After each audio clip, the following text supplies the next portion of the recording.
Ron, and he's in Michigan. He's with us here on Mad Dog Unleashed. Ronnie, good afternoon. How are you today, pal? What do you have for me? Doggy, a couple things. On this pace of play, that drives me nuts. You know, you watch a college football game, that takes 3.5 hours to 4 at the minimum. And the same thing with a pro football game, but there's commercials and stuff. Yeah, but Ronnie only plays 16 games. College football, they play 10, 12 games. Baseball, they do this every night for 6 months. You can't expect people to sit there engaged in this time frame. The new fan, you and I will watch it, but the new fan are not going to sit there for 4 hours watching a ball game in May between the White Sox and the Astros. They're not doing that. He does, though, doggy. Nobody does. You flip it around, you go from one game to game. It's just baseball. That's the way it is. But that just drives me nuts on the pace of play. But I want to also talk about these two signings. Now, the one out in San Diego, you know, that's a little bit different. But if you notice, all these big signings, it's either Boston, the Cubs, the Yankees. It's always the same big money teams, doggy. That's the problem with baseball right now. It's the same teams going for the World Series again. And I don't like that. Well, I get it. And, you know, J.D. Martinez and Stanton and the Cubs, of course, with Darvish. Those are three huge markets. You know, I understand that. The Giants made big moves, too, so you can put them in the mix. You know, there's always going to be a have and have not aspect to the sport. They don't have a salary cap per se. The luxury threshold at 197 is kind of the number, but it's not a hard cap. You can still go over it and pay all the fees and fines and all those things. And who's going to get the 197 anyway? So, I mean, I do understand that if you're a Royals fan right now or something along those lines, it's a bother. But I do think baseball, you know, the Twins are better, the Brewers are better. They signed Kane. Remember that? I mean, if you look at it from the other side of other scenario, Ronnie, the Brewers are mid-market. They signed Kane. The Padres, not as certainly a big team by any stretch of the imagination. They signed Hosmer. The Phillies, who have been down in the dumps for a long time, they signed Santana. Last year, the Indians, not a major market, signed Encarnacion. The Rockies gave $60 million to Wade Davis. So it may not be as stark as you think from that standpoint. Rich in Massachusetts, and he's aboard. He's on Mad Dog Unleashed. We say hello, get this button pressed, and there we go. Rich in Massachusetts says hello here on Mad Dog Unleashed. Rich, good afternoon. How are you today? Good, Chris. How are you? All right, Richard. Nice to have you aboard. What's on your mind now? Okay, when you talk about the pace of play, first of all, you have to separate going to the park versus watching it on TV. I understand. Yep. Going to the park, it sounds like people like the long games. Manfred's told us that on this air before. Good point. Okay. All right. The second thing is that the real issue, there's three things that are leading to it, one of which obviously is the added commercials, and that ship left the stage, you know, that's... Well, I mean, listen, you know, commercials, you're going back to the 1950s, there were no commercials. I get it. Right.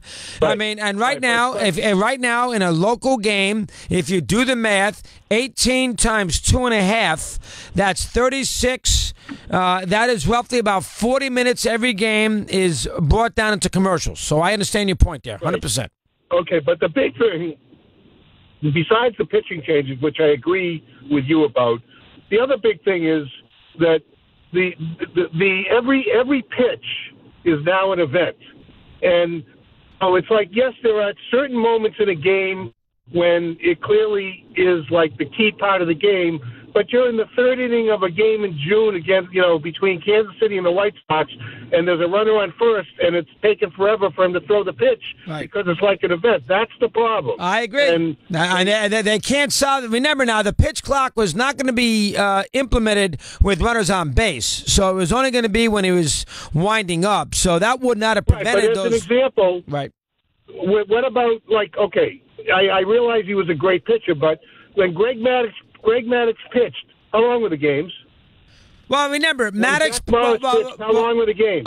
Rich, I get it. They were short games, but there's two differences with that. One, Maddux was not a strikeout pitcher, and two, he pitched to contact. So the games moved along because he pitched 8 innings and 78 pitches. The games were quick, they were fluid, they were crisp. He didn't give up a ton of runs. He didn't strike out 1 million batters. So as a result, the at-bats were not drawn out with 9 million foul balls. There weren't always a ton of base runners, so he kind of moved the game along pretty quickly. And he's different. He's a Hall of Fame pitcher with over 300 wins, who's a unique who's unique. So from that standpoint, you got to be a little careful bringing up Maddox. That's almost not fair. Let's chat with Brian in Monroe. I think that's Connecticut. It might be New York. Eddie doesn't put the town up, and he says hello. Brian, good afternoon. How are you today? What do you have for me? Hey, Mad Dog. How are you? Hello there, Brian. Nice to talk to you. What's on your mind now? Fire away. You? I'm doing pretty good. I'm excited for the baseball season. And I was just listening to you talk about the pace of play ideas, and this isn't a big thing, but I would just kind of wanted to know what your thoughts were for the baseball, how, sometimes for the football games where they'll show a commercial but then continue the live feed on the field. I was just curious if you thought that had a chance to maybe... Yeah, but there is never a commercial in football where the game is being played. They will maybe show you, they started to do the World Cup soccer routine where they showed you the field and huddling up when a commercial was ongoing. But you didn't miss a play with your little corner of the screen because you're in commercial. So, Right. No, I was just saying, I just think it makes it a little more attractive for the, the viewer. At least, they'll have a commercial, but at least you could see the pitcher warming up. I don't know. I just thought that might. Well, okay. You may not think you're in TV commercial that much, but the issue still is listen. There's going to be a ton of commercials. I don't know how you're going to figure that out. Think about it for a second. There's 4 minutes and 10 seconds of commercial minimum every inning. So 4:10 of commercial, and that's not even bringing up the relievers. But 4:10 of commercial, you times that by 9 innings or 8.5 innings. That's about 35 to 40 minutes of commercial time. There's nothing you can do about that. You're going to get commercials. You get it in all sports with the money that's being spent.